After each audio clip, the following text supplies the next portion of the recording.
வணக்கம். நான் சுபவீர பாண்டியன்.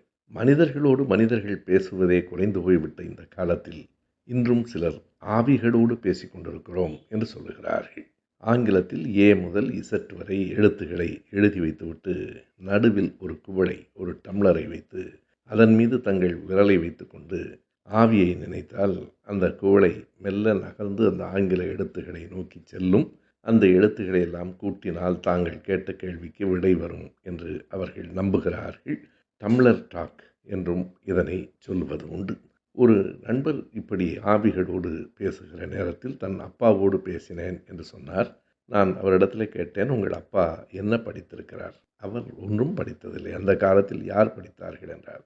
உங்கள் அப்பாவுக்கு ஆங்கிலம் தெரியுமா என்று கேட்டேன். அதெல்லாம் ஒன்றும் தெரியாது என்றார். பாருங்கள், வாழும் காலத்தில் அவருக்கு ஆங்கிலம் தெரியாது. இறந்து போன பிறகு அவருடைய ஆவி ஆங்கிலத்தில் பேசுகிறது எப்படி என்று கேட்டேன்.